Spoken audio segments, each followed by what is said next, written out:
नमस्कार, बहुत स्वागत है आपका न्यूज़ 18 के डिजिटल प्लेटफॉर्म में और मैं हूं आपके साथ श्रुति श्रीवास्तव। आजकल आप देख रहे होंगे कि बच्चों के हाथों में मोबाइल फ़ोन, स्मार्टफ़ोन लगातार पाए जाते हैं और अगर आप उनसे किन्हीं भी वजह से ले लें, या तो वो रोने लगते हैं या तो वो चिड़चिड़े इरिटेट हो जाते हैं, गुस्सा करने लगते हैं, आपसे बात नहीं करेंगे, खाना पीना छोड़ देंगे। इसका ये मतलब ये नहीं है कि वो गुस्सा कर रहे हैं, इसका मतलब ये है कि आपके बच्चे की जो डिपेंडेंसी है वो स्क्रीन पे ज़्यादा है। यानी कि आपका बच्चा अपने लोगों के साथ बाहर खेलने से ज़्यादा, पढ़ाई करने से ज़्यादा मोबाइल देखना ज़्यादा पसंद कर रहा है। आपने ये चीज़ ऑब्ज़र्व की है? अगर आपने ये चीज़ ऑब्ज़र्व की है तो क्या आपका बच्चा भी कहीं मोबाइल एडिक्टेड तो नहीं हो रहा है? और अगर हो रहा है तो आपको उससे कैसे बचाना है? ये आजकल की बढ़ती दुनिया का सबसे जेन्युइन और गंभीर मसला हो चुका है, यानी कि प्रॉब्लम हो चुका है, जिस पर हम बात करेंगे कि आखिरकार बच्चों की जो स्क्रीन टाइमिंग है वो कैसे कम की जाए, मोबाइल एडिक्शन कैसे कम किया जाए, कैसे बचाया जाए, क्या उपाय किए जाए, ये सब हम बात करेंगे इस पॉडकास्ट में। हमारे साथ है जानी मानी मनोचिकित्सक साइकियाट्रिस्ट यानी कि डॉक्टर सलोनी सेठ। बहुत बहुत स्वागत है मैम आपका हमारे इस पॉडकास्ट में। और ये क्योंकि बहुत इंपॉर्टेंट है, हर घर की कहानी है, इसलिए सबसे पहले तो मैं आपको यही जान लेना चाहती हूँ, पहला क्वेश्चन मेरा ये कि व्हाट इज़ मोबाइल एडिक्शन? क्या है mobile addiction? So mobile addiction like any other addiction, किसी भी और जिससे आदी होने की चीज़ें होती हैं, जैसे कि पदार्थ, जैसे हम आम जानते हैं तंबाकू हो गया, टोबैको हो गया, अल्कोहल हो गया।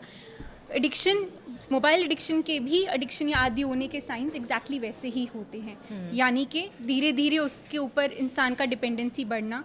अगर पहले बच्चा या बड़ा जो भी उससे एडिक्टेड है उसको 1 घंटे के लिए यूज़ कर रहा था एंड सेटिस्फाइड था, उससे को वही 1.5 घंटा, 2 घंटा, 3 घंटा यूज़ करके भी वो सेटिस्फैक्शन नहीं मिलता है, जिसे हम बायोलॉजिकली टॉलरेंस बोलते हैं, जो बाकी नशे या पदार्थ से भी होता है कि उसका अमाउंट बढ़ता रहता है वही सेटिस्फैक्शन या प्लेजर को पाने के लिए। उसके अलावा इसके बाकी एडिक्शंस की तरह यही होते हैं कि अगर वो नशे का पदार्थ जैसे कि बच्चे से या बड़े से खींच लिया, तो सिमिलरली अगर स्क्रीन जैसे आपने बताया ले लिया जाता है बच्चों से या बड़ों से, तो उनको चिड़चिड़ापन या गुस्सा आना। उसके अलावा नींद में परेशानी महसूस होना, स्पेशली जब वो स्क्रीन टाइम बेड टाइम के अराउंड ज़्यादा बच्चे देखना शुरू करते हैं। पढ़ाई में रुचि कम रहना, इंटरेस्ट कम रहना, बाहर की ज़िंदगी में इंटरेस्ट कम रहना, दोस्तों से कम मिलना, फैमिली से कम बात करना, कटे कटे रहना शुरू कर देना। जो सो एज वे सीइंग, ये सब साइंस और भी एडिक्शंस में मिलते हैं। सो स्क्रीन एडिक्शन इज़ बायोलॉजिकली, यानी अगर हम न्यूरोट्रांसमीटर्स या ब्रेन केमिकल्स की बात करें उसमें सेम चेंजेस होते हैं जो कि बाकी एडिक्शंस में होते हैं। ठीक है, तो मेरा नेक्स्ट सवाल इससे जुड़ा है कि बच्चे को इसकी लत कैसे पड़ जाती है? राइट। सो ये बहुत कॉमनली आजकल हमसे पूछा जाता है कि इतना स्क्रीन एडिक्शन क्यों हो रहा क्यों शिकार हो जाते हैं वो? राइट। सो इसका एक बहुत सिंपल, अगर हम साइंटिफिकली रीज़न बताएं तो एक ब्रेन केमिकल होता है जिसको हम डोपामीन बोलते हैं। राइट। ये डोपामीन हमने सुना है कि ये रिवॉर्ड पाथवे को हमारा करते हैं, यानी हमने कुछ भी ऐसा प्लेजर जैसी चीज़ की, जो बाकी नशों में भी यही न्यूरोट्रांसमीटर बढ़ता है दिमाग में। तो स्क्रीन देखते ही बच्चों को, क्योंकि उसमें कलरफुल चीज़ें होती हैं, रैपिड स्क्रीन शिफ्ट हो रहा होता है, मतलब बार बार स्क्रीन बदल रहे होते हैं, और एक नॉवेल्टी सीकिंग होता है, यानी बार बार अलग अलग नई नई चीज़ें देखने को मिल रही होती हैं। वो डोपामीन हद से ज़्यादा या ज़रूर से ज़्यादा जल्दी बढ़ जाता है। तो बच्चों को ऐसे ही एक्टिविटीज़ की तरफ या बड़े भी ज़्यादा आकर्षित होते हैं जिसमें वो डोपामीन जल्दी से बढ़े, ना कि वो धीरे धीरे ग्रेजुअली बढ़े, जिनको हम बोलते हैं कि रिवॉर्ड हमें स्लोली मिले। सो इसमें भी स्क्रीन देख के उनको जल्दी रिवॉर्ड मिल जाता है, जिसको हम बोलते हैं इमीडिएट ग्रेटिफिकेशन। क्योंकि उनको वो जल्दी रिवॉर्ड मिल जाता है तो वो उसकी तरफ ज़्यादा आकर्षित होते हैं और उससे एडिक्ट हो जाते हैं। राइट। और मेरा फिर इससे ही जुड़ा एक और सवाल है कि मोबाइल एडिक्शन के आखिरकार सिम्टम क्या होते हैं, लक्षण क्या है? राइट। सो जैसे कि हमने बोला कि इसके हमारे 8 सेट ऑफ हम सिम्टम्स बोलते हैं कि डिपेंडेंसी हो गया है। राइट। तो उनमें सबसे महत्वपूर्ण यही है कि टॉलरेंस डेवलप होना, यानी कि शुरुआत उसने आधे घंटे से की, धीरे धीरे वो उसका अमाउंट बढ़ाता रहा, कि स्क्रीन पे डिपेंडेंसी को बढ़ाता रहा, अमाउंट यानी टाइम स्पेंट उस पर बढ़ाता रहा। आधे घंटे से शुरू किया, 2 घंटे, 4 घंटे, कुछ बच्चे 6-8 घंटे पूरे दिन भी उस पर बिता सकते हैं। Right. Which is called tolerance, जो मैंने बोला है बाकी एडिक्शंस में भी हमें मिलता है। दूसरा सोशल विड्रॉल, के फ्रेंड्स से, पीयर्स से, फैमिली से कटा कटा रहने लग गया। डिसइंटरेस्ट, बाकी चीज़ों में शो करना, बेसिक और चीज़ों में रुचि ना रहना, पढ़ाई में ना रहना। बाकी चीज़ों में ध्यान ना लगना। जब वो कुछ कर भी रहा है, पढ़ाई कर रहा है, स्पोर्ट्स खेल रहा है, उसका दिमाग वहीं चल रहा है, अगली बार मुझे स्क्रीन कब मिलेगा, गेमिंग कब मिलेगी, अगर वो गेमिंग से एडिक्टेड है तो। राइट। उसके अलावा स्लीप या एपेटाइट में चेंजेस होना, यानी नींद या भूख इफेक्ट होना। नींद जैसे मैंने बोला बहुत ज़रूरी है कि बच्चे को स्पेशली मील्स और बेड के टाइम पे टीवी या स्क्रीन ना दिखाया जाए। उसके अलावा एक बहुत कॉमन साइन है जिसको हम बोलते हैं कि कुछ बिहेवियरल या व्यवहारिक समस्याएं बच्चे में दिखना शुरू हो जाना अगर उससे स्क्रीन कट ऑफ किया जाए, क्योंकि बहुत पेरेंट्स ट्राई करते हैं कि हम उसको कम करने की कोशिश करें, तो बच्चा चिड़चिड़ा हो जाए, कई बार अग्रेसिव भी हो सकते हैं, जैसे कि वर्बली कुछ बोल दें या कुछ तोड़ फोड़ कर दें, इस तरीके की चीज़ें हमें दिखनी शुरू हों। तो ये कुछ कॉमन हमारे साइंस हैं जो स्क्रीन एडिक्शन में होते हैं। इनमें से अगर कुछ भी आपको दिखने शुरू हों तो एक मेंटल हेल्थ प्रोफेशनल का बिल्कुल जल्द से जल्द संपर्क कीजिए, बिकॉज ये बिल्कुल वैसा ही एडिक्शन है जैसे कि किसी नशे के पदार्थ का होता है। तो इसके अब बचने के उपाय भी हम जान लेते हैं। बिल्कुल। तो बचने के लिए यही है कि हमने जो भी WHO या फिर American psychiatric and American paediatric association ने कुछ रूल्स बनाए हैं, और ये बहुत स्टडीज़ करने के बाद ये रूल बनाए गए हैं कि कितना स्क्रीन टाइम हर एज ग्रुप में होना चाहिए। तो 0 से 2 इयर्स, मतलब पहले 2 साल में बच्चे के हम 0 स्क्रीन टाइम बोलते हैं, ठीक है, क्योंकि इस टाइम पे बच्चे का ब्रेन डेवलपमेंट हो रहा होता है, खासकर वो वाला हिस्सा ब्रेन का जो लैंग्वेज डेवलपमेंट के लिए इम्पॉर्टेंट होता है, अदर ओवरऑल डेवलपमेंट के लिए भी। तो इसलिए पहले 2 साल में जो बच्चों को बहुत स्क्रीन दिखाया जाता है उनका ओवरऑल डेवलपमेंटल डिले होता है, मतलब सारे उनके जो बढ़ने के माइलस्टोन्स होते हैं वो पीछे होने शुरू हो जाते हैं, स्पेशली स्पीच। राइट। तो इसलिए 2 साल में हम सब पेरेंट्स को ये समझाते हैं कि आप स्क्रीन टाइम 0 रखिए। राइट। 3 से 5 साल के बीच में अभी ही WHO ने नई गाइडलाइंस रिलीज़ की हैं, वो बोलते हैं मैक्सिमम आधे से 1 घंटे का स्क्रीन टाइम, वो भी सुपरवाइज्ड एंड हाई क्वालिटी। इसका क्या मतलब है कि पेरेंट्स के साथ ही या फैमिली मेम्बर के साथ ही वो देखें। हाई क्वालिटी का मतलब ये है कि कोई ऐसी चीज़ ना दिखाएं जो आजकल हम देखते हैं बच्चे को राइम्स दिखाई जा रही होती हैं, जैसे कि CoComelon, wheels on the bus, जो एक के बाद एक सेम ही चीज़ रिपीट हो रही होती है, वो रिपीट वाली चीज़ें ना दिखाएं, कुछ इन्फॉर्मेटिव दिखाएं, उसमें भी मदर या फादर साथ में बैठें और वो एक ह्यूमन इंटरफेस हो स्क्रीन के बीच में और बच्चे के बीच में, और वो एक्सप्लेन करें कि ये कलर अभी आ रहा है, ये एनिमल है, एक्सेट्रा।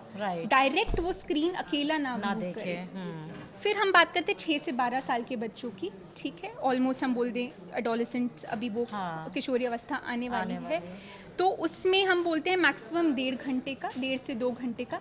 उसमें भी ये सब आइडियली पढ़ाई को इंक्लूड करके होना चाहिए, क्योंकि इसके टाइम पे असाइनमेंट्स वगैरह भी मिलने लग जाती है। इसके लिए हम सुझाव देते हैं पेरेंट्स को कि जो भी असाइनमेंट्स मिल रहे हैं, क्योंकि आजकल बहुत सारे स्कूल असाइनमेंट्स कंप्यूटर या स्क्रीन पे आते हैं, वो उसको प्रिंट आउट करके दें। इससे 2 फ़ायदे होते हैं कि बच्चे का स्क्रीन टाइम कम हो जाता है और अटेंशन भी बढ़ता है अगर वो अंडरलाइन करके या हाईलाइट करके चीज़ें पढ़ेंगे रादर देन उसको स्क्रीन पे फिल करेंगे। राइट। और स्पेशली अगेन इस टाइम पे उसको बेड टाइम और मील्स के साथ ना दें, और एक बैलेंस रखें कि अगर बच्चा उदाहरण के लिए 1 घंटा टीवी देख रहा है तो उसका 1 घंटे का प्ले टाइम या फैमिली टाइम भी होना चाहिए। That is very important. Right. फिर बात करते हैं 13 से 18 साल के बीच में, जहाँ प्रॉब्लम्स आजकल अलग तरीके की हो गई हैं। एक है गेमिंग एडिक्शन, जो एक गैम्बलिंग की तरह ही है, क्योंकि उसमें बहुत सारे केसेस भी इसके देखे जिस बच्चों ने सुसाइड भी किए हैं। बिल्कुल, जस्ट अभी जो गाजियाबाद में केस गाजियाबाद में, उसके पहले भी एक हुआ था, पबजी की वजह से नहीं मोबाइल दिया तो उसने सुसाइड कर लिया। और ऐसी गेम्स बैन भी की गई हैं, बार बार बैन हो रही हैं, तो मतलब इसका कोई इम्पोर्टेंस है। राइट। तो गेमिंग से तो बिल्कुल ही बचाना है, क्योंकि हर गेम इस तरीके की जो है, पबजी हो गई या जो अलग अलग तरीके की गेम्स बन रही हैं, ऐप्स बन रही हैं, वो सब पोटेंशियली एडिक्टिव हैं। राइट। और वो गैम्बलिंग की तरह ही, क्योंकि उनमें भी पैसे का इन्वॉल्वमेंट हो जाता है, वो एक तरीके से गैम्बलिंग की तरह ही हो जाती हैं। गेमिंग के अलावा भी इसमें और भी रिस्क हैं, जैसे कि साइबर क्राइम्स में पढ़ना, सोशल मीडिया में पढ़ना। तो इनमें इन टाइम पे बच्चों के लिए बहुत सतर्क रहना है पेरेंट्स को। वो ऐसी सोशल मीडिया ऐप्स पे ना जाएं या ऐसे अनजान लोगों से चैट ना करें जहाँ वो परेशानी में पहुंच सकें। और इस एज ग्रुप में भी एक बैलेंस रखना है कि जितना उनका स्क्रीन टाइम है, जो मैक्सिमम हम 2 आवर्स बोलते हैं, उसके साथ बैलेंस रखना है अपनी पढ़ाई को, अपनी फैमिली और पीयर इंटरेक्शन को। दूसरी बात ये कि वो एडल्ट कंटेंट से भी बच सकें बिल्कुल। उस एज में भी। बिल्कुल। राइट। अच्छा, स्पेशली मैं ये क्वेश्चन आपसे इसलिए पूछना चाह रही हूँ क्योंकि बहुत सारे पेरेंट का कि online classes, because we are growing very fast, right. Digital दुनिया में हम आगे बढ़ रहे हैं, तो ऑनलाइन क्लासेस भी हो रही है। अब ऑनलाइन क्लासेस हो रही है तो उसमें हम कह रहे हैं कि स्क्रीन टाइमिंग से दूर रखना है, कैसे रख सकते हैं? राइट। तो अगर ऑनलाइन क्लासेस बच्चे ले रहे हैं और उनको उससे लाभ मिल रहा है कि डिस्टेंस बहुत दूर रहते हैं और वहीं लेना ज़रूरी है, तो देन स्क्रीन टाइम बस उसी से ही लिमिटेड होना चाहिए। बाकी स्क्रीन टाइम फिर बिल्कुल ही ज़ीरो रखना है, क्योंकि जो हमने 1.5 से 2 घंटे का बोला वो सारा उनकी पढ़ाई ले जाएगा। उसमें भी आजकल हम ये बोल भी रहे हैं, जो भी ऑनलाइन स्ट्रीम्स चला रहे हैं, कि हर 1 से 1.5 घंटे बाद 10-15 मिनट का एक ब्रेक gap, होना yes, चाहिए। yes. राइट। तो इसको हम एक सिंपल टर्म्स में 20-20-20 रूल बोलते हैं। ओके। राइट, कि आपने रफली हर 1 घंटे बाद जो है आपने 15 to 20 मिनट्स का ब्रेक लिया, हाँ। जिसमें आप चल सकते हैं, बच्चा अपने आप को स्ट्रेच कर सकता है, ब्रीदिंग एक्सरसाइज कर सकता है, फैमिली से इंटरेक्ट कर सकता है, मतलब स्क्रीन से दूर रहना है। राइट। और बाकी स्क्रीन टाइम फिर नहीं होना चाहिए। और इसमें अगेन जो मैंने बताया, एक बहुत प्रैक्टिकल टिप हम पेरेंट्स को देते हैं कि अगर कोई भी उस पर असाइनमेंट्स या कुछ होमवर्क या कुछ इस तरीके का दिया गया है, तो उसके वो प्रिंट आउट निकालें और उससे वो फिजिकली जो है हार्ड कॉपी की फॉर्म में पढ़े, उसको डिजिटली फिल ना करें, क्योंकि उससे स्क्रीन टाइम और बढ़ बढ़ेगा। जाता है। Right, right, that is very important. अच्छा, हमने बीमारियों की बात की, हम कह रहे हैं कि मेंटल एबिलिटी उनकी ज़्यादा नहीं होती है, ग्रोथ ज़्यादा नहीं होता है, यहाँ तक कि आंखें भी खराब हो जाती है, जल्दी वो बोल नहीं पाते। लेकिन सबसे ज़्यादा जो बीमारी होती है वो कौन सी होती है बच्चों में? सो स्क्रीन आजकल टाइमिंग। एक हम बहुत कॉमनली देख रहे हैं, अगर हम मेंटली बात करें, कि लोग एसोसिएशन भी देख रहे हैं between autism and screen time. हाँ। राइट। ऑटिज्म एक, यहाँ में एक बहुत इंपॉर्टेंट जो है गलत धारणा है, उसको क्लियर करना चाहूँगी। स्क्रीन टाइम ऑटिज्म करता नहीं है, ये एक न्यूरो डेवलपमेंटल मेरा डिसऑर्डर है। नेक्स्ट क्वेश्चन भी था ऑटिज्म को लेकर। जी Right? जी। ये इसलिए मैं क्लियर करूँ क्योंकि आजकल बहुत पेरेंट्स का डाउट हो चुका है। हाँ। और वो सब हमसे यही पूछना आते हैं, हमने स्क्रीन टाइम दिखाया था इसलिए बच्चे को ऑटिज्म हो गया। नहीं, सी, ऑटिज्म एक न्यूरो डेवलपमेंटल डिसऑर्डर है, मतलब उसके और भी बहुत बायोलॉजिकल, बहुत अनगिनत कारण होते हैं जिसकी वजह से ऑटिज्म हो सकता है। लेकिन अगर किसी बच्चे को ऑटिज्म होने का रिस्क है और आप उसको स्क्रीन टाइम दिखा रहे हैं, जो हम पहले 2 साल में 0 स्क्रीन टाइम की बात कर रहे हैं, तो उसको ज़्यादा ऑटिज्म के सिम्टम्स, अगर उसको रिस्क था, वो बढ़ जाएंगे। राइट। इसका भी जो मैंने आपको साइंटिफिकली कारण समझाया था वही है कि बच्चे को डोपामीन जो है ज़्यादा मिल रहा है, ओवर स्टिमुलेशन ज़्यादा मिल रहा है। पहले ही बच्चा प्रोन है ऑटिज्म का कि वो अलग रहेगा, कटा कटा रहेगा, स्पीच डिले होगा, आई कांटेक्ट नहीं बनाएगा, ये साइंस पहली। और अगर आप उसको एक स्क्रीन साथ में दे देंगे तो आप समझ सकते हैं कि ये साइंस और बढ़ जाएंगे, जिसको हम आजकल वर्चुअल ऑटिज्म की बात बोलते हैं। सो ये नहीं है कि स्क्रीन ऑटिज्म करा रहा है, लेकिन अगर किसी बच्चे को रिस्क है तो स्क्रीन उसको और रिस्क को 2 गुना 3 गुना कर रहा है। फिजिकल इलनेसेस में बात करें तो मैं शारीरिक बीमारी बीमारियां की बात करें तो आपको पता ही है, ओबेसिटी आजकल एक हाँ। बहुत बड़ी परेशानी बना चुका है, यानी Very मोटापा। और उसका स्क्रीन बहुत बड़ा एक रीज़न बन चुका है, क्योंकि फिजिकल एक्टिविटी बच्चे की 0 हो जाती है, पूरा 6-6 8-8 घंटा वो स्क्रीन पे ही बिताता है। और बाहर जो पहले बच्चों की एक्टिविटीज़ होती थी कि पकड़न पकड़ाई खेल रहे हैं या अपने फ्रेंड्स के साथ खेलने जा रहे हैं, वो स्पोर्ट्स बिल्कुल ख़त्म हो चुके हैं। तो हम गेम्स बिल्कुल नल है। 10-10, 11-11 साल, इनफैक्ट ऐसे 6-6 8-8 साल के बच्चों के भी देख रहे हैं जिनका इतना ओवरवेट वो होते हैं। और ये भी अभी रिसर्च आया है कि अगर किसी बच्चे का 18 साल से पहले BMI, मतलब जो हमारा बॉडी मास इंडेक्स है, वो ओबेसिटी के रेंज में है, तो 30 से पहले उसको मेटाबॉलिक डिजीजेस हो जाएंगी, जैसे कि डायबिटीज़, हाइपरटेंशन। तो 18 साल से पहले तो अपना मोटापे को कंट्रोल रखना और भी ज़्यादा ज़रूरी है। राइट। अब मेरा नेक्स्ट क्वेश्चन, अच्छा आपने ऑटिज्म के लक्षण क्या होते हैं, सिम्टम्स क्या होते हैं? सो यही स्क्रीन टाइम से हम समझाएं। सो ऑटिज्म के सिम्टम्स और इंक्रीज स्क्रीन एक्सपोजर के सिम्टम्स बहुत एक दूसरे को एक जैसे प्रेजेंट ही करते हैं। तो पेरेंट्स इसलिए कंफ्यूज हो जाते हैं कि स्क्रीन की वजह से ऑटिज्म तो नहीं हो गया है, जो उनका दुविधा होती है। राइट। सो ऑटिज्म के हम पहले 3 कोर सिम्टम बोलते हैं जो बहुत इंपॉर्टेंट है, मतलब ये महत्वपूर्ण लक्षण होने चाहिए। पहला है कि बच्चे का सोशल जो कम्युनिकेशन है, यानी जो आपस में या पीयर्स से या फैमिली से, वो बिल्कुल बहुत कम होता है, जिसको हम बोलते हैं सोशल कम्युनिकेशन एंड रेसिप्रोकेसिटी। यानी कि उसका जो बाकी लोगों से वार्तालाप है या कम्युनिकेशन है, और वो जो वापस जवाब देता है, टू वे कम्युनिकेशन, वो नहीं होता है, राइट। दूसरा है स्पीच डिले, जिसको आजकल हम कोर सिम्टम में नहीं मानते, प्लस माइनस बोलते हैं, क्योंकि बहुत सारे ऑटिज्म के बच्चों में स्पीच नॉर्मल भी Normal हो होती है, सकता है, right. बट येस ऑलमोस्ट हमें 1/3 to 2/3 बच्चों में स्पीच डिले मिलता है विद ऑटिज्म। थर्ड इज कुछ उनमें एक रेपिटेटिव एक्शंस या बिहेवियर्स होते हैं जिनको हम बोलते हैं स्टीरियोटिपीज। स्टीरियोटिपीज का मतलब है कि वो एक ही एक्शन को या एक ही चीज़ को बार बार करते हैं। जैसे हमने उदाहरण के लिए कोई क्लास या एक कप उठाया और वहाँ रख दिया, ये एक गोल डायरेक्टेड एक्टिविटी है। गोल डायरेक्टेड मतलब मेरा काम था कि उस कप को उठाना है और वहाँ रख देना है, मैंने बंद कर दिया।